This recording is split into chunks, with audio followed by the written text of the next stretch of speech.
Praise the lord. ఎవరికైనా screen కనిపించకపోతే మీరు ముందుగా వస్తే మీకు కొన్ని ముఖ్యమైన విషయాలు ఇవాళ వింటారు, చూస్తారు. Praise the lord. దేవుని నామానికి మహిమ కలుగును కాక.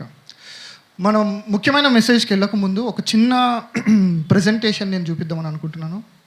ఎందుకంటే విన్నారా ఎప్పుడైనా? ఈ మధ్యకాలంలో వింటున్నారా మనము చివరి రోజులలో ఉన్నామని? లేదు, ఇది 2000 సంవత్సరాల నుంచి ఇలానే చెప్తున్నారు కానీ ఇంకా రాలేదంటారా? బైబిల్ ప్రకారంగా, బైబిల్ క్యాల్కులేషన్స్ కానీ, ప్రవచనాలు కానీ, సూచనలు మనం చూస్తున్నట్లయితే మనకి ఏమర్థమవుతుందంటే మనమే చివరి తరంలో ఉన్నాం. మన తరమే యేసు ప్రభుని కలుసుకోబోతుంది. We are the generation, we are the last generation. అలా నేను ఎలా అనగలుగుతున్నాను? ఆ జ్ఞానము నాకు ఎలా వచ్చింది? నేనే కాదు కానీ చాలామంది బైబిల్ పండితులు, బైబిల్ స్కాలర్స్ అంటారు కదా, బైబిల్ పండితులు, పాస్టర్లు, టీచర్లు, పెద్ద పెద్ద సేవకులు అన్నమాట ఏంటంటే ఇప్పట్లో ఎస్పెషలీ అమెరికా లేకపోతే ఫారిన్ దేశాల్లో చూస్తే వాళ్ళు అన్నమాట ఏంటంటే సంఘము ఎత్తబడే రోజులు వచ్చేసాయి, దగ్గరలో ఉన్నాయి, చాలా దగ్గరలో ఉన్నాం.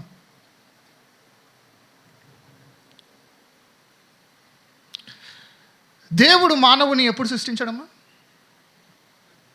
ఏ రోజు సృష్టించాడు? 6వ రోజు దేవుడు మానవుని సృష్టించాడు. ఇది మనం ఎక్కడ చదువుకోవచ్చు అంటే ఆదికాండము 1వ అధ్యాయం 26 నుంచి 31 దాకా. మీరు అది మొత్తం చదివితే మీకు అర్థమవుతుంది. ఓకే.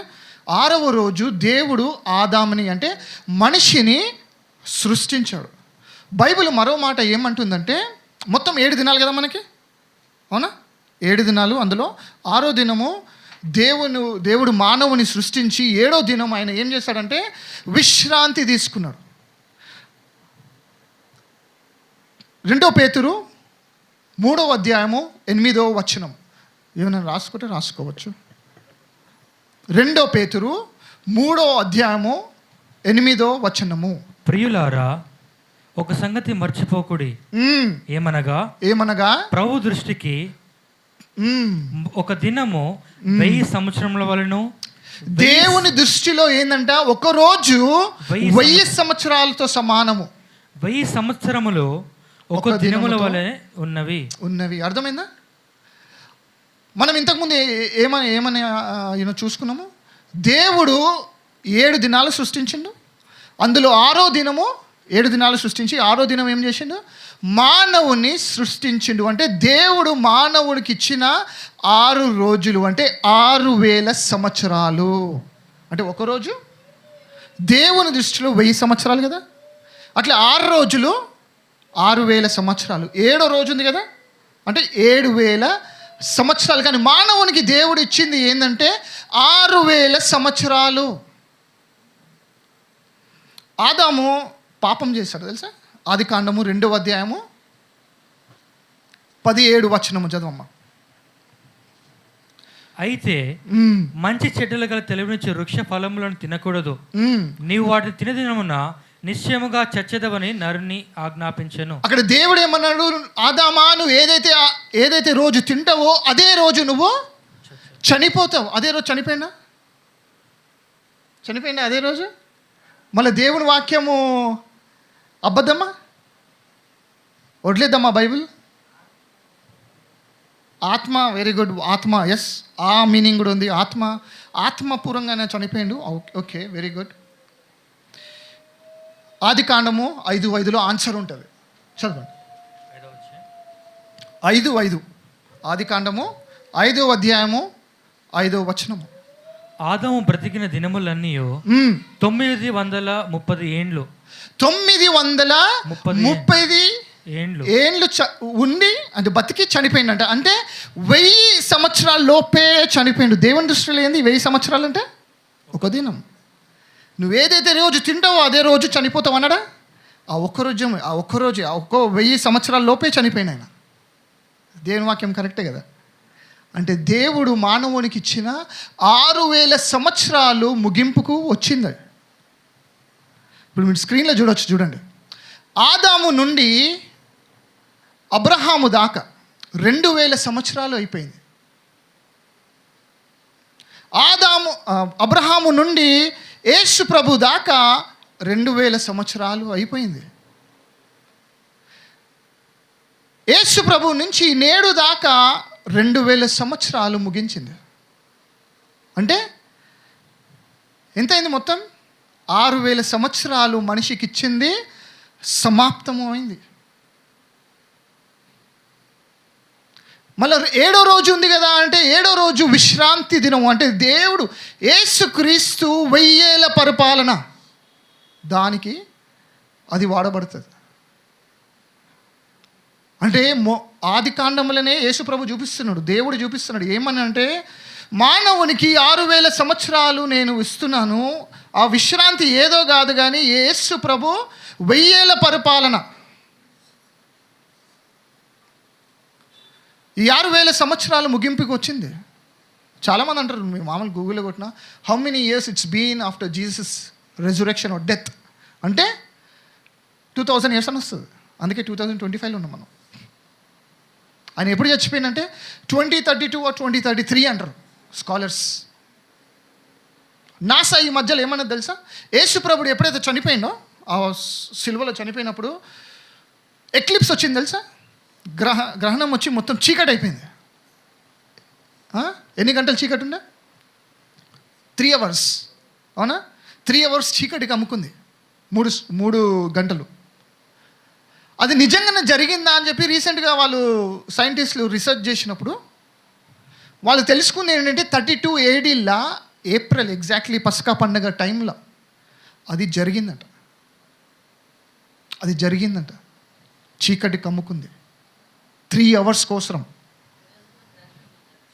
అది no wonder God is talking to us. ఇవన్నీ లైట్గా తీసుకోవద్దు. God is talking to us. Science and wonder, ఈ సైన్స్ ఇంకా ఇవన్నీ కూడా సూచనలు అనమాట. వాళ్ళు ఏమన్నారంటే ఆ గ్రహణం ఎప్పుడో కాదు 32 AD అయింది. Which means you are very close to the 2000 years. 2000 సంవత్సరాలు అంటే 6000 సంవత్సరాలు అంటే యేసుప్రభు నుంచి ఇప్పుడు దాకా 2000 సంవత్సరాలకి ముగింపులో వచ్చేసాం. మానవుడికి ఇచ్చిన గడియ వచ్చేసింది. అది కాకుండా జోసిఫస్ అని ఒక చరిత్రకారుడు, చాలామందికి తెలిసేది, బైబిల్ కాలేజ్ చేసిన వాళ్ళు కానీ మంచి స్కాలర్స్ కానీ ఈయననే రెఫర్ చేస్తారు. బైబిల్ గురించి నాకు చెప్పకు, చాలామంది హేతువాదులు అనే మాట, బైబిల్ గురించి చెప్పకు, బైబిల్ కాకుండా బైబిల్ బయట ఏమైనా ఆధారం ఉంటే చెప్పు, నాకు హిస్టారికల్ ఎవిడెన్స్ ఏమైనా ఉందా అంటారు. బైబిలే పెద్ద హిస్టారికల్ ఎవిడెన్స్. వాళ్ళు దాన్ని కొట్టేసి ఏమంటారంటే బైబిల్ కాకుండా బైబిల్ బయట ఏమైనా హిస్టారికల్ ఎవిడెన్స్ ఉంటే మాకు చూపి అంటే, అప్పుడు చాలామంది స్కాలర్లు కోట్ చేసేది ఎవరంటే జోసిఫస్సే. జోసిఫస్ ఎవరంటే ఆయన ఒక యూదుడు, ఆయన ఒక యాజకుడు కుటుంబంలో పుట్టాడు కాబట్టి ఆయన విశ్వాసంలోకి వచ్చిండు, యేసు ప్రభుని తెలుసుకున్నాడు. ఆయన అన్న మాటలు ఏంటంటే యేసు ప్రభు ఎవరో కాదు, ఆయన స్వయంగా మెస్సయ్యా. ఆయన అద్భుత కార్యాలు చేశాడు, చనిపోయిన వాళ్ళని తిరిగి లేపాడు. ఆయన చనిపోయి మళ్ళా తిరిగి లేచి ఆయన ప్రియులకు ఆయన కనిపించాడంట. ఆయనని మనిషి అనడము సబబు కాదు, ఆయన దేవుడే అని డిక్లేర్ చేసింది జోసిఫస్ ఏమని రాసిండంటే, ఆయన బుక్స్ మీరు చదివితే మీకు అర్థమవుతుంది. జోసిఫస్ ఏం రాసిండంటే, ఇప్పుడు బైబిల్లో మనం చదివితే సద్దకీలు, ఇంకా ఏ గుంపు ఉంది, పరిశీలు, వాళ్ళు ఇద్దరే కాకుండా ఇంకో గుంపు కూడా ఉంటుండే. వాళ్ళు ఎవరంటే ఎస్సీన్లు అంటారు. ఎస్సీన్స్ విన్నారా ఎప్పుడైనా? ఎవరైనా విన్నారా బైబిల్ కాలేజ్ చేసిన వాళ్ళు? కానీ ఎస్సీన్స్ అని ఒక గుంపు. ఆ గుంపు ఎట్లా అంటే వాళ్ళ క్యాలెండర్ కరెక్ట్, యూదుల క్యాలెండర్ అంటే వాళ్ళని పరిశుద్ధులు కూడా అంటారు అనమాట. వాళ్ళు ఏం చేశారంటే దేవుణ్ణి వెతకడంలో వాళ్ళు చాలా ప్రయాసపడి పరిశుద్ధంగా ఉండి సిటీ నుంచి దూరంగా ఉంటారు. ఎందుకంటే సిటీలో పాపం ఉంటుందని వాళ్ళు అరణ్యంలో ఉంటారు. వాళ్ళు ఏం చేస్తారంటే పరిశుద్ధంగా పెట్టుకొని సపరేట్గా ఉండి ఏమంటారు, ఓల్డ్ టెస్టిమెంట్లో ఏదైతే ప్రవక్తలు చెప్పారో దాన్ని వాళ్ళు పాటిస్తూ వేచి చూస్తున్నారంట. ఎవరి కోసం? మెస్సయ్య కోసం. వాళ్ళు ప్రార్థనలో కానీ వాక్యం చదవడము కానీ, పరిశుద్ధతలో కానీ, లేకపోతే వాళ్ళకి ట్రెడిషన్స్ ఉంటాయి కదా, అవన్నీ కూడా నెరవేరుస్తూ వాళ్ళు పరిశుద్ధంగా ఉండి వాళ్ళతో దేవుడు వాళ్ళకి కొన్ని డాక్యుమెంట్స్లో రాసుకునే కొన్ని ప్రవచనాలు ఇచ్చారట. అంటే ఇవన్నీ బైబిల్ లేవు కానీ ఇవన్నీ కూడా డాక్యుమెంట్స్ ఎక్కడ దొరికిందంటే డెడ్ సీ స్క్రోల్స్లో ఈ డాక్యుమెంట్స్ దొరికింది. వాళ్ళు రాసుకున్నది ఏంటంటే మెస్సయ్య ఎవరో కాదు, మెస్సయ్య దేవుడే స్వయంగా మెస్సయ్య, దేవుడే మెస్సయ్యలకు వస్తాడు, దేవుడే మెస్సయ్య ఎవరో కాదు, దేవుడే అని చెప్పిన వాళ్ళు బైబిల్లో చూసుకుంటే అదే. కానీ పరిశీలు దాని కాదు ఆయన ఒక వ్యక్తి, ఆయన ఒక మనిషి అంతే. మెస్సయ్య దేవుడు కాదు, మనిషే అని అంటారు వాళ్ళు. ఎవరు? పరిశీలు ఎప్పుడు కూడా దేవుని వాక్యాన్ని చదవరు, దేవుని వాక్యానికి లోబడరు వాళ్ళు. కానీ ఎస్సీన్లు మాత్రం ఇది అన్నారు. ఏమని? ఎవరైతే మెస్సయ్య వస్తున్నాడో ఆయన దేవుడుగా ఉంటాడు, ఆయన సూచక్రియలు చేస్తాడు, ఆయన చనిపోతాడు, చనిపోయి మళ్ళీ తిరిగి లేస్తాడు. ఇవన్నీ కూడా ఎప్పుడు జరుగుతుంది అంటే ఆయన ఎప్పుడు చనిపోతాడు, మనుషులు పాపులకి పరిహారం ఎప్పుడు చేస్తాడంటే అది ఎప్పుడన్నారు తెలుసా? 32 AD అని వాళ్ళ బుక్లో రాసుకున్నారు, డాక్యుమెంట్స్లో. దాన్ని జోసిఫస్ ఏమంటాడంటే ఈ ఎసెన్షియల్ గ్రూపులు అందరిలక్క గాలి వీళ్ళు చాలా పరిశుద్ధమైన గుంపు. వాళ్ళు రాసుకున్న దేవుడు వాళ్ళకు చూపించిన కొన్ని సంగతులు ఏవైతే వాళ్ళు రాసుకున్నారో ప్రతిది కూడా 100కు 100% ఇప్పుడు దాకా నెరవేరిందంట. వాళ్ళు ఎసీన్లు రాసిన పరిశీలు వాళ్ళు అట్లా ఉంటారు అనమాట. ఈ తెల్ల బట్టలు కనిపిస్తారా అట్లా అంటారు. ఓకే, ఎసీన్లు వాళ్ళని ఏమంటారంటే ద చిల్డ్రన్ ఆఫ్ లైట్. బైబిల్లో ఉంటుంది తెలుసా, the children of darkness, the children of light. అది చిల్డ్రన్ ఆఫ్ లైట్ ఏంది ఆ టైటిల్ ఏడికించో రాలే, ఎస్సీన్లను చూసి ఆ టైటిల్ వచ్చింది. ఈ ఎస్సీన్ గుంపు నుంచి వచ్చిన వాడే బాప్తిజం ఇచ్చే యోహాన్. అర్థమైందా? ఇవంతా హిస్టరీలో ఉంటుంది, మీరు చదవాలి. వీళ్ళు ఏమన్నారు తెలుసా? మెయిన్ పాయింట్ అదే. వీళ్ళు ఏమన్నారంటే మానవుడిని చివరి గర్య ఎప్పుడు ప్రారంభం అంటే 2025 AD ప్రారంభం అవుతుందట. ఇప్పుడు అది నిజమో కాదో మనకు తెలియదు కానీ సూచనలు అయితే మనం చూస్తున్నాం. అవునా? యుద్ధాలు, ఇజ్రాయెల్ చుట్టూ వాళ్ళ శత్రువులు ఇజ్రాయెల్ని లేపేద్దామని చూస్తున్నారు. అవునా? కరువులు, భూకంపాలు, పాపము ఎక్కువ అయిపోయింది, వ్యభిచారం ఎక్కువ అయిపోయింది, పిల్లలు తల్లిదండ్రులకి లోబడతలేడు, తల్లిదండ్రులు పిల్లలకి ప్రేమలు చూపిస్తలేడు, తల్లే పిల్లలని చంపేసిందంట. మొన్న చూసిరా? 3 పిల్లలని, కొడుకులని చంపేసింది. ఎందుకు చంపేసినావమ్మా అంటే ప్రియుడిని కోసం కన్న పిల్లలని, చిన్న పిల్లలు ఎంత అందంగా ఉన్నారు, అబ్బాయిలు 3 అబ్బాయిలని చంపేశారు. అబ్బాయిలు కావాలని ఏడుస్తున్నారు, 3 అబ్బాయిలని చంపేసింది. ఎవరి కోసమా అంటే ప్రియుని కోసం అంటే ప్రేమలు చల్లారిపోయింది. ఎందుకు మన తరంలో మనం ఎందుకు చూస్తున్నాం అంటే చివరి రోజులలో ఉన్నాం కాబట్టి. ఆస్తి కోసము తండ్రిని త్వరగా చంపేసినట్ట. అవునా? కేసులు వింటున్నారు కదా. భర్త ఫారెన్లో ఉంటాడంట, ఏమో ఎవరితోనో తిరుగుతుందట, ఆమెను చంపేసి ఆయన భర్త రాగానే భర్తను చంపేసి డ్రమ్ములు వేసి సిమెంట్ వేసారు. తెలుసా? ఫేమస్ కేసు కదా. ఏమంటారు దాన్ని? ఏ కేసు అది?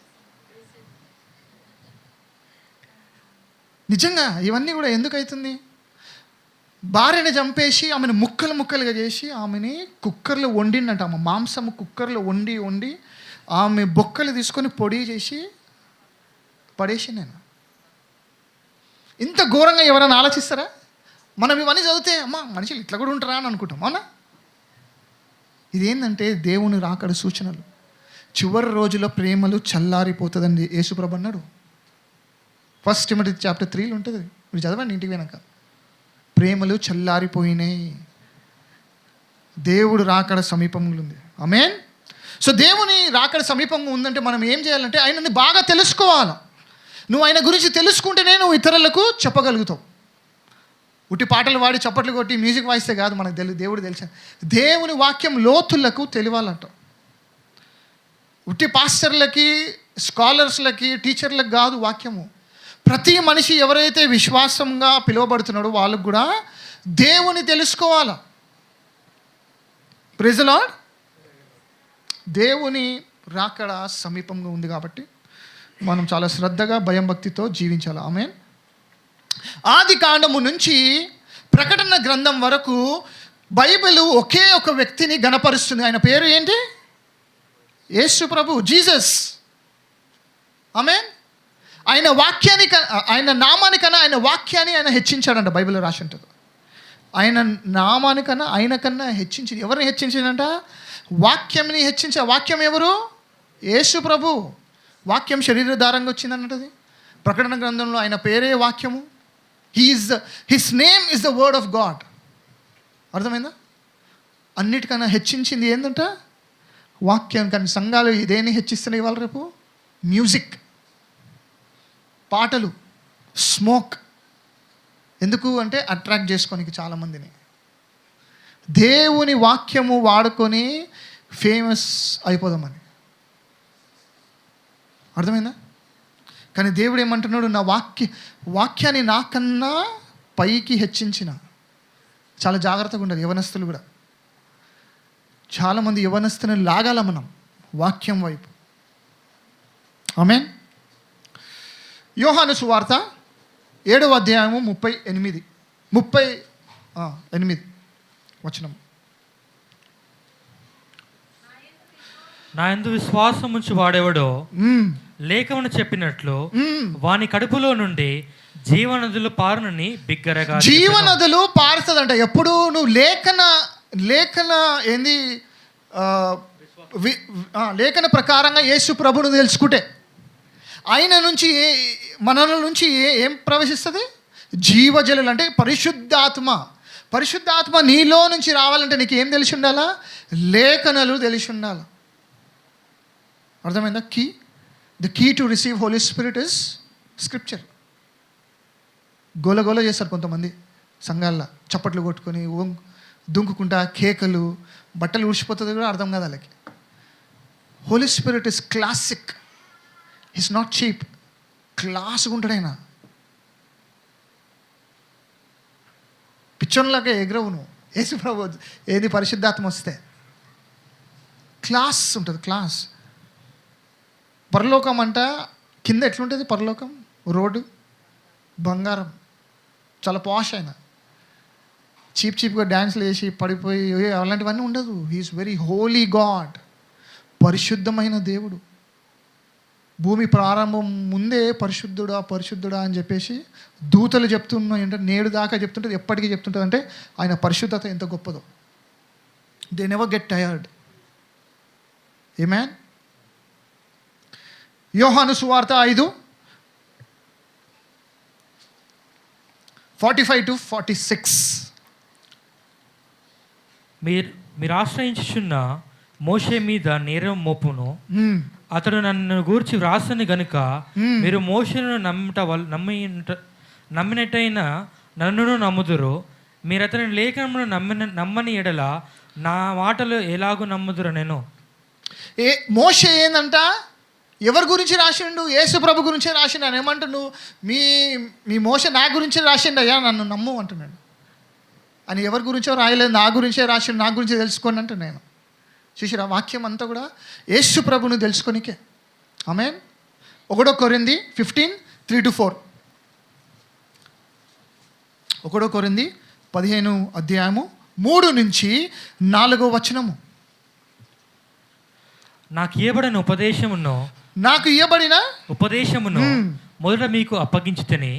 అదేమనగా లేఖనముల ప్రకారము క్రీస్తు మన పాపముల నిమిత్తము మృతి పొందెను, సమాధి చేయబడెను, లేఖనముల ప్రకారము 3వ దినమున లేపబడెను. లేఖన ప్రకారము అంటే ఓల్డ్ టెస్టమెంట్ ప్రకారము ఆయన ఏమైందంట? మన కోసం చనిపోయిండు, సమాధి చేయబడ్డాడు, తిరిగి లేచిండు, మళ్ళీ రాబోతున్నాడు. అన్నీ కూడా యేసు ప్రభు ఏది చేసినా కూడా ఆయన దేని ఆధారంగా చేస్తుండు? వాక్యమే. ఆయన వాక్య దేవుడు కాబట్టి వాక్యమే చేసుకుంటూ పోతున్నాను. కానీ యూదులు దాన్ని గ్రహించలేదు. ఆమేన్. చాలామంది మనం కూడా గ్రహిస్తలేం. ఇప్పుడు ఆ స్క్రీన్ చూసుకుంటే చూడండి, మీకు చాలా ఈజీగా అర్థమవుతుంది. ఆల్మోస్ట్ బైబిల్ మొత్తం ఈజీగా అర్థమవుతుంది. To an extent I can say. అదేంది కనిపిస్తుందా? నేనేమన్నా ఆది నుంచి అంటే ఆది కాండము నుంచి అంతము అంటే ప్రకటన గ్రంథం వరకు మొత్తము కూడా యేసు ప్రభు గురించే. అవునా? సో మనము ఆది కాండం నుంచే చూద్దాం యేసు ప్రభు మనకి ఏడగా కనిపిస్తున్నారు. అబ్రహాము అక్కడ ఇష్మాయిల్ని తీసుకుని బలి ఇద్దామని చెప్పేసి పోతున్నాడు, అవునా? ఇస్సాకుని తీసుకొని బలి ఇద్దామని పోతున్నాడు, అవునా? ఇవాళ పొద్దున ఇష్మాయిల్ గురించి మాట్లాడితే అది వచ్చింది. ఆది కాండము 22 అధ్యాయము 2 నుంచి 13 వచనాలు.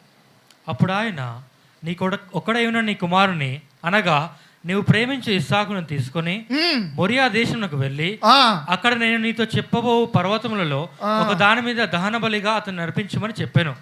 తెల్లవారినప్పుడు అబ్రాహాము లేచి తన గాడిద గంతగట్టి తన పనివారిలో 2 తన కుమారుడగు ఇస్సాకును వెంటబెట్టుకొని దహన బలి కొరకు కట్టెలు చీల్చి లేచి దేవుడు తనతో చెప్పిన చోటికి వెళ్ళెను. 3వ నాడు అబ్రాహాము కన్నులెత్తి దూరం నుండి ఆ చోటు చూచి తన పనివారితో మీరు గాడితో ఇక్కడనే ఉండుడి, నేను ఈ చిన్నవాడును అక్కడికి వెళ్ళి దేవునికి మొక్కి మరలా మీ ఎదుకు వచ్చుదామని చెప్పి ఓకే దహన బలికి కట్టెలు తీసుకొని తన కుమారుడు ఇస్సాకు మీద పెట్టి తన చేతిలో నిప్పును కత్తిని పట్టుకొని పోయెను. వారిద్దరు కూడి వెళ్ళుచుండగా ఇస్సాకు తన తండ్రి అయిన అబ్రహాముతో నా తండ్రి అని పిలిచెను. అందుకతడు ఏమి నా కుమారుడా అనెను. అప్పుడతడు నిప్పును కట్టెలను ఉన్నవి కానీ దహన బలికి గొర్రె పిల్ల ఏది అని అడగగా గొర్రె పిల్ల ఎక్కడ అని అడుగుతున్నారు.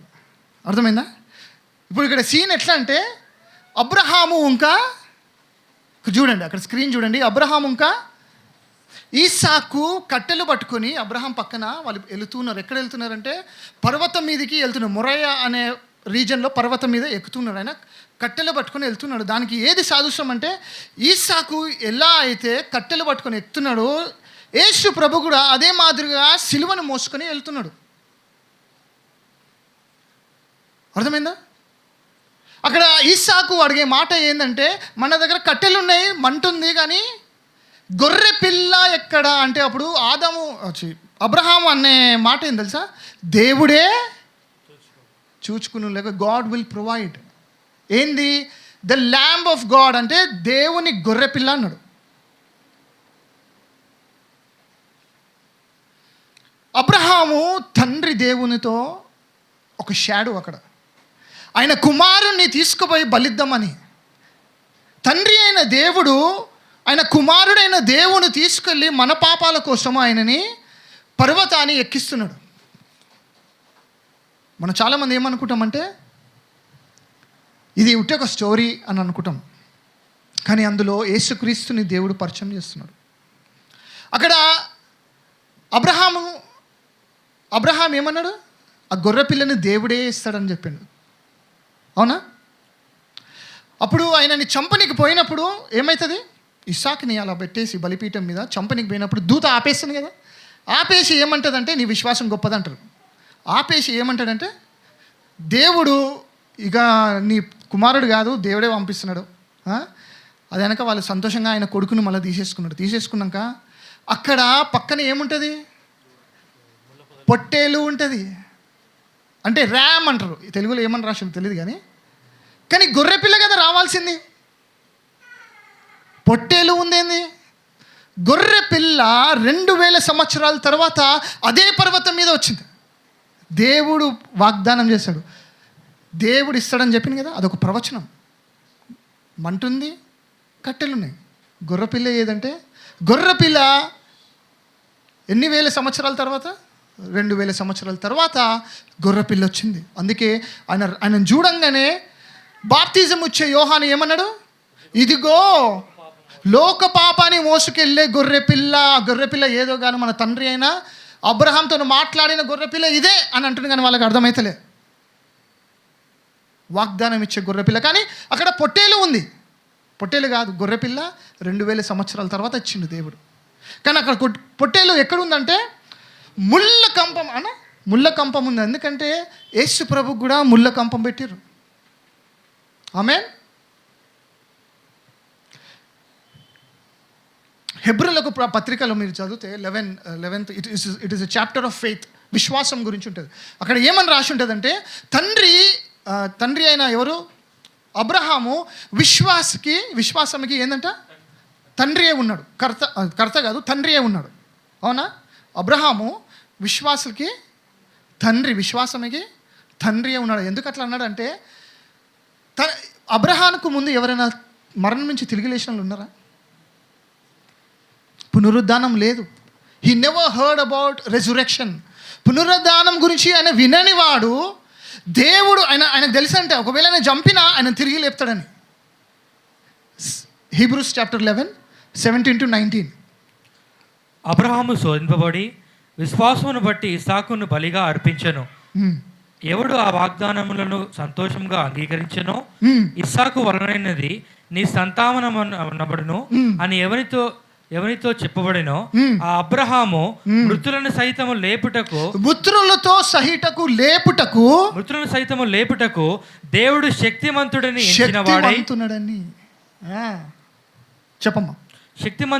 ఎంచిన వాడై తన ఏక కుమారుని అర్పించి ఉపమానపూర్వకముగా అతని మృతుల నుండి మరలా పొందెను. చూసినావా? ఆయన ఎందుకు రెడీగా ఉన్నాడంటే దేవుడు సమర్థుడే ఆయన లేపనికి. దేవుడు అగ్రిమెంట్ చేయాలంటే ఒక వ్యక్తితోని both should agree at the same matter.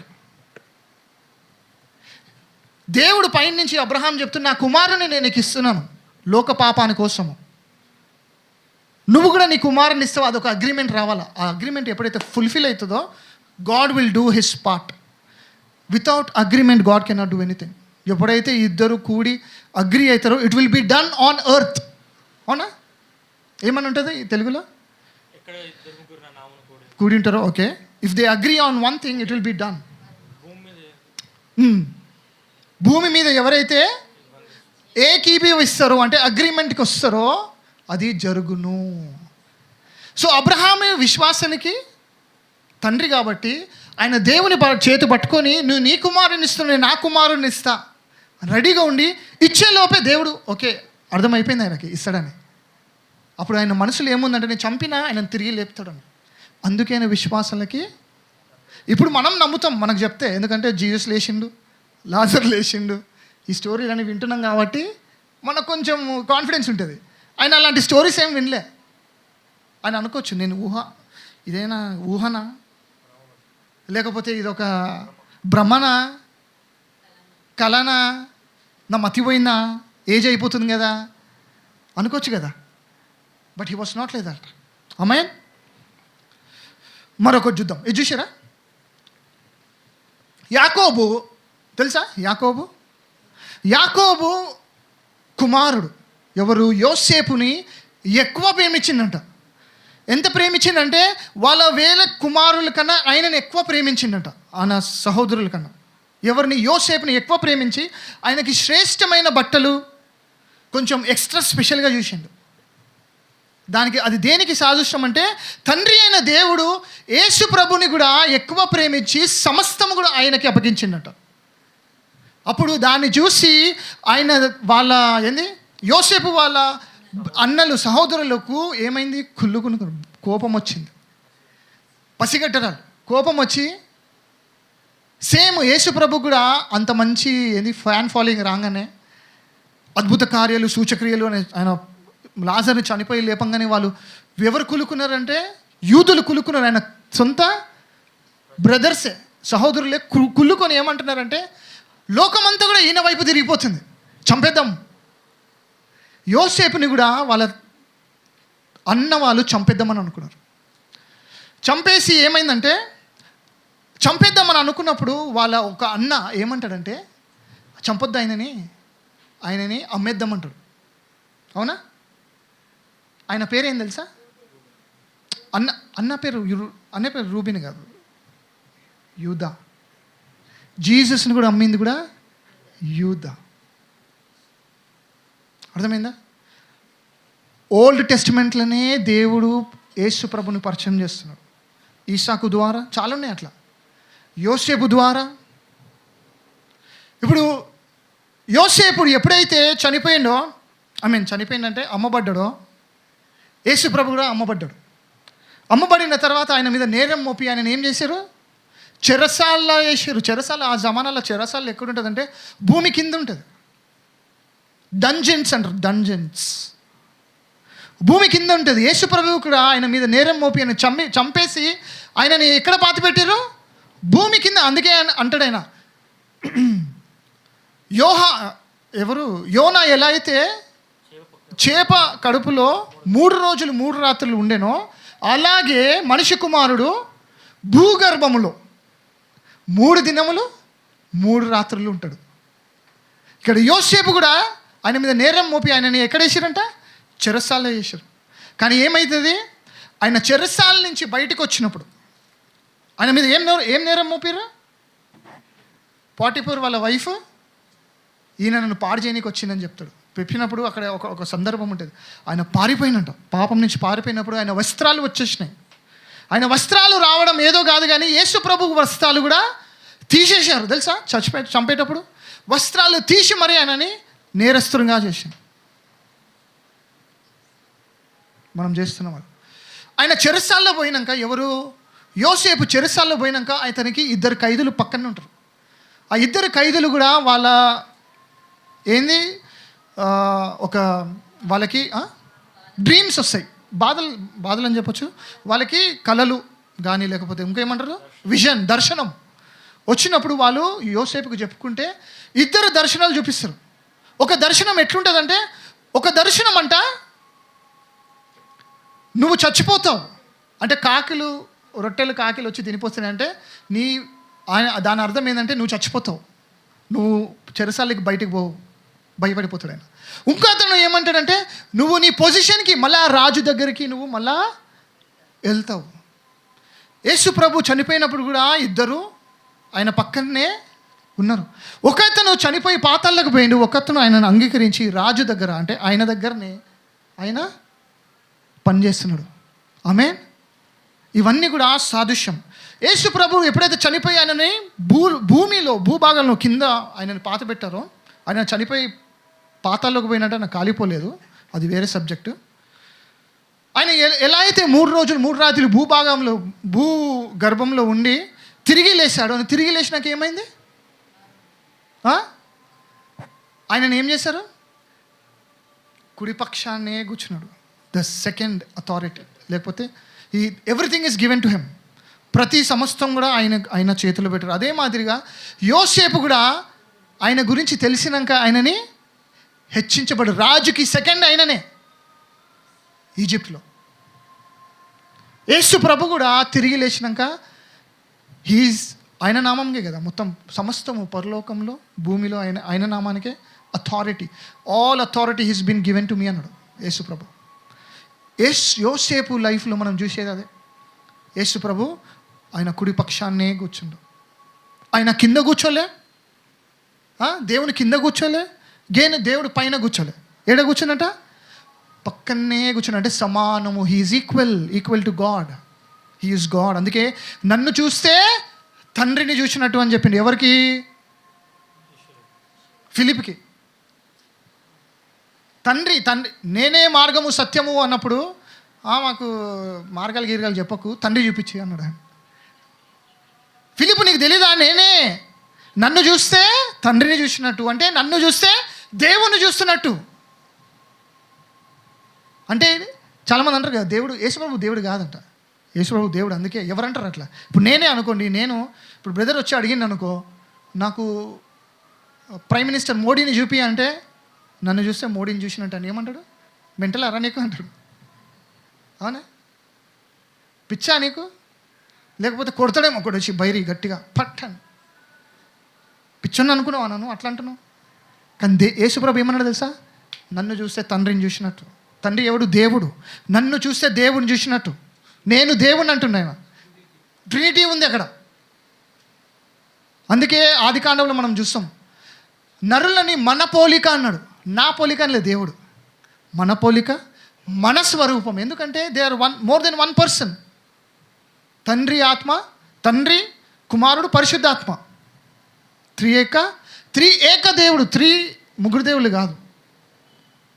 కొంతమంది ఏమంటున్నారంటే కుమారుడే తండ్రిలా కనిపిస్తాడు, తండ్రి పరిశుద్ధాత్మలా కనిపిస్తాడు, తండ్రి మళ్ళా కుమారులా మారుతాడు, కుమారుడే పరిశుద్ధాత్మలా మారుతాడు. అది కాదు. Three separate. ముగ్గురు వ్యక్తులు వేరే వేరుగా ఉన్నాడు. కుమారుడు తండ్రి గాడు, తండ్రి కుమారుడు గాడు, కుమారుడు పరిశుద్ధాత్మ కాదు. అందుకే నేను తండ్రి దగ్గర పోతున్నా అంటే పైన తండ్రి ఉన్నాడు, కింద కుమారుడు ఉన్నాడు. నేను పోయినాక ఆయన కుడిపక్షాన కూర్చుని ఎవరు పంపిస్తాడంట? పరిశుద్ధాత్మని పంపిస్తాడంటే వేరే వ్యక్తిని పంపిస్తున్నాడు. ఇది ఒక వేరే సబ్జెక్ట్లే, అందులోకి మనం పోము. కానీ ఇప్పుడు ఇక్కడ ఇంకో విషయం ఏంటంటే, మీరు చూస్తున్నట్లయితే యోసేపు లైఫ్లో యోసేపు వాళ్ళ అన్నలు మళ్ళీ కలుసుకుంటారు తెలుసా. వాళ్ళు ఫస్ట్ టైం వచ్చినప్పుడు ఆయనని కనుక్కోరాలు. సెకండ్ టైం వాళ్ళు వచ్చినప్పుడు అప్పుడు గ్రహిస్తారంట, అమ్మ మా తమ్ముడే అని ఏడుస్తారు. అప్పుడు యేసు ప్రభు కూడా ఫస్ట్ టైం వచ్చినప్పుడు ఒక గొర్రె పిల్ల వల్ల వచ్చినప్పుడు యూదులు ఆయనని యాక్సెప్ట్ ఎరగలే. కానీ సెకండ్ టైం రెండో రాకడలో ఎరుగుతారు. యోసేపు లైఫ్లో అన్నీ కూడా చెప్తున్నాం మనకి. యోసేపు కంట ఆ ఫరో రాజు ఒక అన్యురాలని ఇచ్చి పెళ్లి చేసిండు. యేసు ప్రభు కూడా సంఘాన్ని ఇచ్చి దేవుడు, తండ్రి అయిన దేవుడు ఇచ్చి పెళ్లి చేసిండు తెలుసా. సంఘం ఆయనకి భార్య లాంటిది. అవునా? తెలీదా?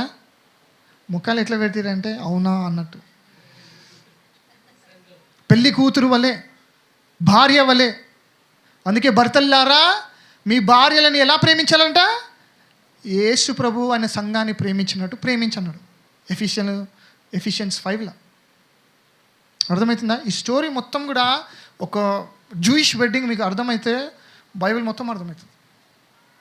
అది వేరే టాపిక్. కానీ మోషే లైఫ్లో కూడా మనం చూస్తాం. మోషే ఎప్పుడైతే పుట్టాడో ఆయనని ఫరో ఏమని ఆజ్ఞానించి చంపేయి, పిల్లలందరినీ చంపేయి అన్నాడు. యేసు ప్రభు పుట్టినప్పుడు కూడా ఏమైంది? హెరోదు ఆజ్ఞించిండు, చిన్న చిన్న పిల్లలు ఆయన ఏజ్లో ఉన్న వాళ్ళందరినీ చంపేయి.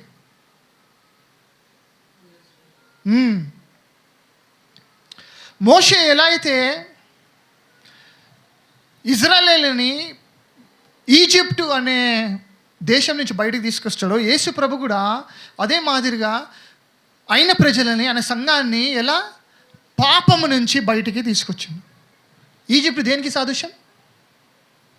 పాపానికి. అందుకే మోసే ఏమన్నాడంటే, డ్యూటరానమీ చాప్టర్ 18లో మీరు చదవచ్చు. అక్కడ ఏమని ఉంటుందంటే, దేవుడు నీకు నాలాంటి ప్రవక్తని ఒకరిని లేపుతాడు, మీరు ఆయన చెప్పేది అన్నీ కూడా వినాలా. అవునా? అందుకే యేసుప్రభు అన్నాడు యోహాన్లా, ఏమని అంటాడంటే, మోషే ఎవరి గురించి రాలేదు, నా గురించే రాసింది, నమ్మండి అంటున్నాడు. మీరు మోషే మీద నమ్మకం పెట్టుకున్నారు, కానీ మోషే అంతా కూడా రాసింది నా గురించి, నన్ను నమ్మండి అంటున్నాడు.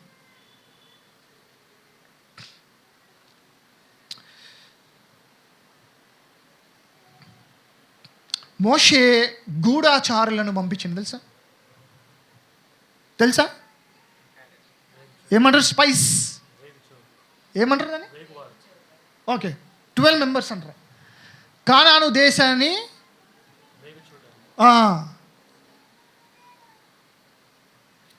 ఎంతమందిని పంపించిండు? 12 మందిని. యేసు ప్రభు కూడా 12 శిష్యులను పంపించాడు. ఈ లోకాన్ని నా కోసం తయారు చేయండి. Disciples, make them disciples because he's coming back. If you do not make them disciples, వాళ్ళందరూ కూడా నాశనం అయిపోతారు.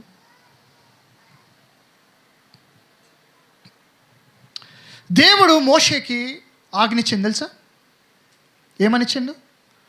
పస్కా బలి గురించి తెలుసా.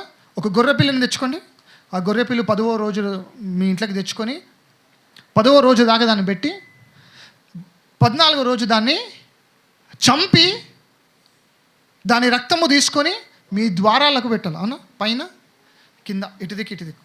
అప్పుడు పైన పెట్టినప్పుడు కింద కూడా కారుతుంది, పక్కన పెట్టినప్పుడు ఏమవుతుంది? అది క్రాస్, సిలువ. అందుకే యేసు ప్రభు ఏంటంటే మనకి పస్కా పశువు. He is the pass over lamb.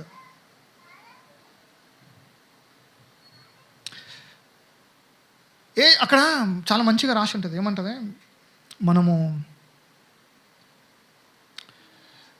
Palm Sunday తెలుసా? పామ్ సండే అది ఎప్పుడు చేసుకుంటాం మామూలుగా? అయితే సండేస్ ఉంటాయి మనకు. పామ్ సండేనే ఉంటుంది. అకార్డింగ్ టు బైబిల్ ఏంటంటే, మోషేకి దేవుడు ఎలా అయితే ఆజ్ఞించిండో 10వ రోజు దాకా 10వ రోజు మీరు దాన్ని తెచ్చుకొని 14వ రోజు దాకా మీరు దాన్ని పెట్టుకోవాలి. 10వ రోజు మీరు ఆ గొర్రె పిల్లని ఇంటికి తెచ్చుకోవాలంట. పామ్ సండే రోజు 10వ రోజు దేవుడు ఆయన గొర్రె పిల్లని అంటే యేసు ప్రభు పామ్ సండే జెరూసలేంకి అంటే దేవుని మందిరం దేవుని ఇంటికి ఆయనని తీసుకొచ్చిండు. 14వ రోజు ఆయన సిలువైపడ్డాడు. ఆన్ ద 14th డే, పస్కా పండగ 14th day of the first month pass over పస్కా పండుగ జరుపుకోండి అంటే దేవుడు అదే పస్కా పండుగ రోజే యేసు ప్రభు చనిపోయింది తెలుసా. సో దేవుడు మనం ఏమంటున్నాం అంటే ఆయన వచ్చేస్తున్నాడు అది అని. దేవుడు ఎలా అయితే ఈ మోషే వాళ్ళకి ఎలా అయితే చెప్పిండో ఈ గొర్రెపిల్లని మీ ఇంటికి తెచ్చుకోండి, అదే మాదిరిగా కొన్ని సంవత్సరాల తర్వాత దేవుడే నిజమైన పస్కా బలి ఆయనని యేసు ప్రభుని ఆయన ఇంట్లోకి తీసుకుంటుంది బలి కోసం. దాని తర్వాత మీకు తెలుసు కొరింథీయుల 5:7 ఆయనే మన పస్కా బలి. ఇప్పుడు లేవి కాండంకి వస్తే లేవి కాండంలో ఒక ఆచారం ఉంది తెలుసా. ఒక ఆచారం ఎట్లా అంటే అక్కడ ఇది ఫాస్ట్గా వెళ్ళిపోతుంది, టైం అయిపోతుంది కాబట్టి మనకి కమ్యూనియన్ ఉంది కాబట్టి ఇక్కడ 2 మేక పిల్లలను పెడతారు. మేక పిల్లలు లేకపోతే మీరు దాన్ని ఏమంటారు పొట్టేలు అనొచ్చు, పిల్లలు కాదు మేకలను పెట్టి 2 మేకలను పెట్టి వాళ్ళు ఏం చేస్తారంటే యాజకులు 2 దాని మీద చేతులు పెట్టి మొక్కి ఏమంటారంటే ఇజ్రాయెల్ ఒక దాని మీద ఇజ్రాయెల్ పాపాలు దాని మీద ఉంచి ఒకదాన్నంట బలిగా ఇచ్చి ఇంకో దానిని వదిలేస్తారంట. స్కేప్ గోట్ అంటారు దాన్ని, స్కేప్ గోట్ ఇంగ్లీష్లో. ఒకటేమో విడవబడుతుంది, ఒకటేమో బలిగా అర్పిస్తారు. సేమ్ ఇదే ఆచారం ఎక్కడ జరిగిందంటే బర్రబ్బా ఇంకా యేసు పలాతు ఏం చేసిండు, బర్రబ్బా ఇంకా యేసు ప్రభుని 2 గొర్రె పిల్లలు. బర్రబ్బా ఇంకో పేరు ఏం తెలుసా, బర్ అబ్బా ఆయన పేరు ఏం తెలుసా, బర్ అబ్బా. బర్ అంటే సన్ ఆఫ్ అబ్బా, సన్ ఆఫ్ గాడ్ తెలుసా. బర్ అబ్బా ఇక్కడ ఒక సన్ ఆఫ్ గాడ్, ఇక్కడ ఒక సన్ ఆఫ్ గాడ్ అంటే యేసుక్రీస్తు. తప్పిపోయిన కుమారుడు, పరిశుద్ధమైన కుమారుడు. ఆయనకు మరో పేరు ఇంగ్లీష్ చదివితే ఇంగ్లీష్లో ఉంటుంది, కేజీవి మీరు చదివితే మాత్రం జీసస్ బర్రబ్బా అని రాసి ఉంటుంది తెలుసా. బర్రబ్బా పేరు జీసస్ బర్రబ్బా. అక్కడ కూడా మాట్లాడుతున్నాడు దేవుడు. ఒకతని వదిలేసిండు, ఒకతని మీద పాపాలు పెట్టి ఆయనని బలిగా ఇచ్చేసాడు. అది ఏదో కాదు, మనకి లేవి కాండంలో 16:6-10 చదివితే మీకు అక్కడ ఒక ఆచారం కనిపిస్తుంది. ఆ ఆచారమే వాళ్ళ కళ్ళ ముంగట ఆడుతుంది, అయినా వాళ్ళు గుర్తించలేకపోయారు. యోహాను అన్నాడా, ఏమన్నాడు, ఇదిగో లోక పాపాన్ని మోసుకెళ్ళే దేవుని గొర్రెపిల్ల, దేవుడే గొర్రెపిల్లగా ఇస్తాడంట. ఎవరన్నారు, ఆదాం అన్నారు. ఆదాం పిల్లలే యూదులు ఇప్పుడు, వాళ్ళు ఇంకా వాళ్ళు తెలుసుకుంటలేరు. ఇది తెలుసా మీకు ఏంది మందసం తెలుసు కదా. ఇప్పుడు మందసం ఇట్లుంది అనుకోండి, ఇక్కడ ఒక కెరేబు అంటే ఏంజల్స్ ఉండి మధ్యలో వాళ్ళు ఏం చేస్తారంటే ఇక్కడ సైడ్లో దేవుని అంటే మామూలుగా ఏంటంటే పశువి బలిచి దాని రక్తము అక్కడ పోషిస్తున్నప్పుడు వాళ్ళకి ఏమొస్తుందంట, పాపం నుంచి విమోచన. ఎవరికి, ఇజ్రాయెల్ ప్రజలకి. ఇప్పుడు ఈ మందసము ఎలా తయారు చేశారంటే దాన్ని అకేసియా తుమ్ముకర్రతో చేసి దాని మీద గోల్డ్ వేసిరంట. గోల్డ్ అది దేనికి సాదృశ్యం అంటే తుమ్ముకట్ట ఊకనే కుళ్ళిపోదంట, it will live for long time. అంటే దేవుడు యేసుక్రీస్తుకి సాదృశ్యం అది. ఎందుకంటే దేవుడు మనిషి రూపంలో వస్తాడు. తుమ్ముకట్ట మనిషి రూపానికి సాదృశ్యం. గోల్డ్ దేనికి సాదృశ్యం అంటే దైవానికి. అంటే జీసస్ ఇస్ 100% గాడ్, 100% మ్యాన్. ఎందుకంటే మందసం లోపల ఏముంటుంది తెలుసా, the ark of the covenant లోపల ఏముంటుంది చెప్పండి. మోసెస్ 10 కమాండ్మెంట్స్, ఇంకా మన్నా, ఆరోను కర్రె చిగురించింది. ఆ 3 కూడా అందులో ఉంది. ఎందుకుంది తెలుసా, ఫస్ట్ టైం దేవుడు ఆగి ఇచ్చినప్పుడు మోషే దాన్ని పల్లగొట్టేస్తాడు కోపంతో. అంటే దాని మీనింగ్ ఏంటంటే ప్రజలైన ఇజ్రాయేలు దాన్ని నెరవేర్చరు, దాన్ని ఇరగొట్టింది. రెండోసారి దేవుడు ఇచ్చినప్పుడు ఆయన ఏమంటాడు తెలుసా? ఈసారి ప్రజలు యొక్క మందసంలో పెట్టు అంటే యేసు ప్రభు నా కొడుకు దాన్ని నెరవేరుస్తాడు. యేసు ప్రభు దాన్ని ఆయనలో నెరవేర్చింది అన్నీ మన కోసం. అర్థమైందా? మందసము అందుకే ఇంపార్టెంట్. సో దాని మీద రక్తం ప్రోషం, దీంట్లో యాక్చువల్లీ చాలా లోతులు ఉన్నాయి, మనకు టైం లేదు కాబట్టి నేను ముందుకు వెళ్తున్నా. యేసు ప్రభు చనిపోయినాక ఆయన తిరిగి లేచినప్పుడు ఆయన శిష్యులు పోయి చూసినప్పుడు అక్కడ మగ్దలేని మరియ ఆమె పోయి చూసినప్పుడు అంట దూతలను చూస్తుందంట, 2 దూతలను. ఒక దూత ఆయన కాలు దగ్గర, ఒక దూత ఆయన నెత్తి దగ్గర ఉంటుందంట. అంటే అక్కడ బట్టు ఉంటుంది, అక్కడ యేసుప్రభు లేడు. అది సేమ్ తెలుసా? ఇప్పుడు నేను చెప్పిన మందసం ఇక్కడొక కెరేబు, ఇక్కడొక కెరేబు, ఇక్కడొక దూత, ఇక్కడొక దూత, మధ్యలో ఏం పడ్డది? రక్తము. అంటే మధ్యలో యేసుప్రభు ఉండే, ఇక్కడొక కెరేబు. అదే సేమ్ మనకు దేవుని యేసుప్రభు సమాధిలో కూడా కనిపిస్తుంది. ఆమె ఎప్పుడైతే లోపల చూసిండో 2 చూసిందంట, ఒక కాళ్ళ దగ్గర, ఒకటి తల దగ్గర. ఆమె కొన్ని నేను స్కిప్ చేస్తున్నాను. యేసు ప్రభు పుట్టినప్పుడు ఏమైంది?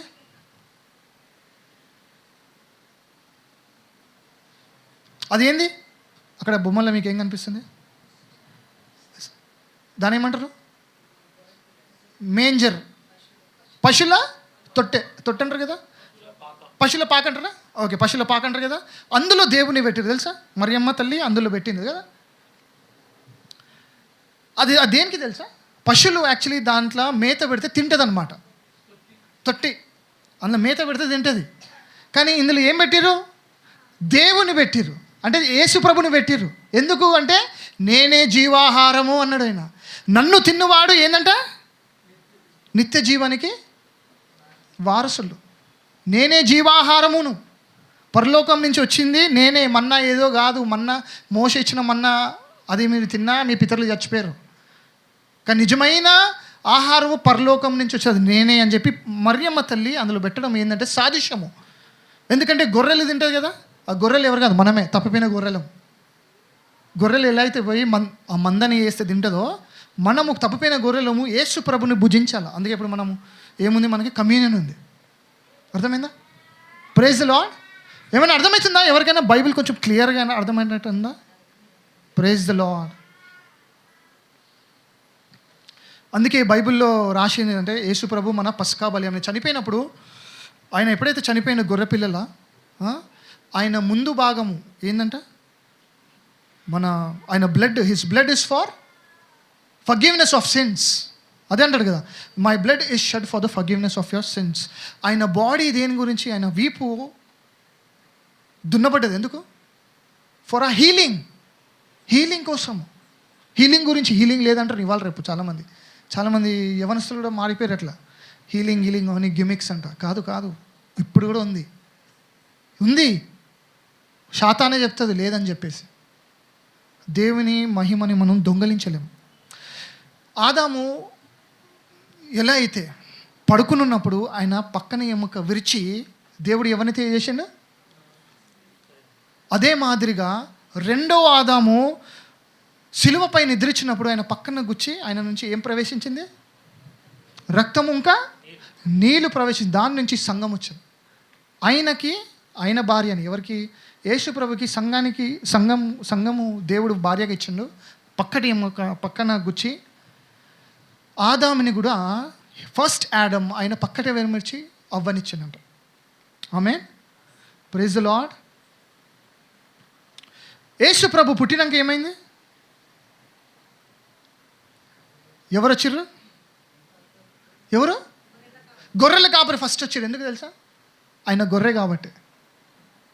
ఆయన ఒక ఏమంటారు ఆయన? గొర్రె పిల్ల కాబట్టి. ఒక గొర్రె పిల్లని కరెక్ట్గా ఉందా లేదా చెక్ చేయాలంటే గొర్రె పిల్ల పుట్టినప్పుడు ఎవరు ఉంటారు? గొర్రె కాపర్లు. అందుకే గొర్రె కాపర్లు వచ్చారు. ఆయన నిష్కలంకమైన గొర్రె పిల్లన కానీ ఆయన డిఫెక్ట్ ఉందా లేదా అనే చెక్. అవును, యాజకులు కూడా ఈయనను అప్పగించి ఆయన గురించి నేరాలు మోపుతుంటా ఆయన మౌనంగా ఉన్నాడంట. అప్పుడు అక్కడ బైబిల్లో రాసిన మాటలు ఏంటంటే ఆయన ఏం లేకపోయినా ఆయన మౌనంగా ఉన్నాడంట. అక్కడ కూడా చెక్ చేస్తున్నారు, గొర్రెపిల్లని చెక్ చేసి అప్పగిస్తున్నారు. ఏడా? బలికి. ఎందుకంటే దేవునికి శ్రేష్టమైన బలే పోవాల. కళ్ళు లేనివి, ముక్కొంకర, కాలొంకర అలాంటివి ఉండదు. బలంగా, నిష్కలంకంగా, పాపము లేకుండా పరిశుద్ధమైన బలి కావాలంట. అందుకే గొర్రెలు వెళ్ళి, గొర్రెపిల్ల పుట్టిందని గొర్రెని స్వీకరించేది, యాక్సెప్ట్ చేసేది ఎవరంట? ఫస్ట్ గొర్రె కాపులు. దాని తర్వాత వెళ్ళింది ఎవరు? జ్ఞానులు. ఓకే, ఇది నేను చెప్పి ముగిస్తా. జ్ఞానులు కూడా ఆయనను వెతుకొచ్చారంట. జ్ఞానులు ఆయనని వెతుకొచ్చారంటే జ్ఞానులు ఇక్కడ చదవండి, ఇది చదవాలి. మత్తయి సువార్త 2:11. వారు ఆ నక్షత్రమును చూచి అత్యానందభరితులై 2:11 తల్లి అయిన మరియను ఆ శిశువును చూచి సాగిలపడి ఆయనను పూజించి ఆయనకు పూజించరా ఆమెకు పూజించరా? ఆయనను. అంటే జ్ఞానులు ఎవరిని పూజిస్తారు? యేసును తప్ప ఎవరిని పూజించరు. అజ్ఞానులు ఎవరిని పూజిస్తారంటే ఆమెను కూడా, అంటే మరియ తల్లిని కూడా పూజిస్తారు. ఎవరు కనిపిస్తే వాళ్ళని పూజిస్తారు వాళ్ళు. అర్థమైందా? ఇప్పుడు వస్తుంది కదా ఒక ఫీస్ట్ వస్తుంది. నేను ఒక క్యాథలిక్ బ్యాక్గ్రౌండ్ నుంచి వచ్చిన వాడిని, ఇవన్నీ చదివి మారినా నేను. ఇప్పుడు చాలామంది పోతారు నాగపట్నం అని, లేకపోతే ఖైరతాబాద్ అని, వెలంగని, ఖైరతాబాద్ అని. జ్ఞానులు పోరు, మూర్ఖులే పోతారు అక్కడ. జ్ఞానులు ఏంటంట? ఆయనకు మొక్కిరంట. పూజాహరుడు ఎవరు? నేనే దేవుడు, నా తప్ప ఎవరు లేదన్నది ఎవరు? యేసుక్రీస్తు, త్రియక దేవుడు.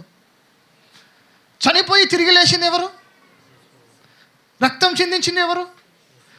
కానీ పూజ చేసేది మాత్రం మరియమ్మని పూజిస్తారు. ఆలోచించండి, కామన్ సెన్స్. శిష్యులు కూడా, మీరు మొత్తం బైబిల్ చదవండి, న్యూ టెస్ట్మెంట్ మొత్తం చదవండి.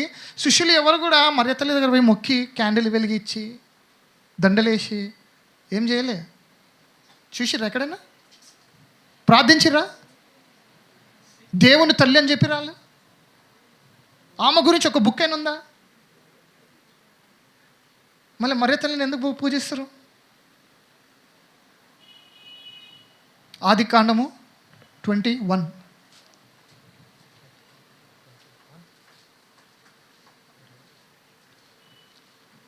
ఎక్సడస్, సారీ, నిర్గమకాండం 21. First commandment of God, first and second చదివేశా. 21. ఎక్సడస్ 20:1. 20 చాప్టర్. దేవుడు ఆ ఆజ్ఞలన్నీ వివరించి చెప్పాను. నీ దేవుడైన యెహోవాను నేనే దాసుల గృహమైన ఐగుప్తు దేశంలో నుండి నేను వెలుపలికి రప్పించితిని. నేను తప్ప వేరొక దేవుడు నీకు ఉండకూడదు. ఎందుకంటే లేరు కాబట్టి చెప్తున్నాను. పైన ఆకాశమందే గాని క్రింది భూమి అందే గాని భూమి కింద నీళ్ళందే గాని ఇండు దేని రూపమునైనను ఏ ఆకారము రూపము చేసుకోవద్దు. విగ్రహమునకైనా నువ్వు చేసుకునకూడదు, ఇంకా వాటికి సాగిలపడకూడదు, వాటిని పూజింపకూడదు. ఓకే, ఏమని చెప్పిండు? పరలోకంలో కానీ భూమి అందు కానీ భూమి కిందందు కానీ మీరు ఏది కూడా చేసుకోవద్దు. మరియమ్మ ఇప్పుడు ఎక్కడుంది? ఆమె చనిపోయి పరలోకం పోయిందా? అంటే ఆమె ఆత్మ పరలోకంలో ఉందా? సరే, ఆమె భూమి కింద ఉన్నా పరలోకంలో ఉన్నా అదొక వేరే డిబేట్. కానీ ఇప్పుడు ఆమె స్వరూపం చేసుకొని మనం పూజించవచ్చా ఈ వచనం ప్రకారం? మళ్ళీ చర్చెస్లలో ఉన్నాయంటే ఏంది?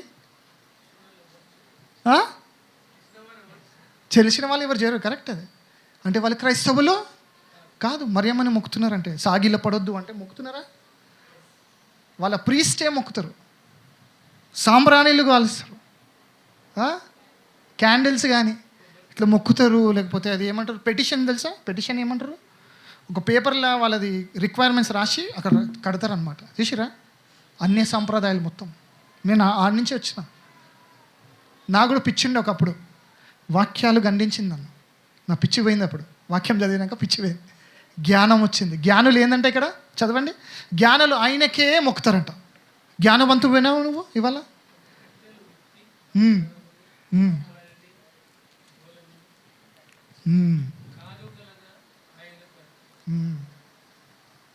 ఆయనకే మొక్కిరంట, ఆమెకి కాదు, ఆయన.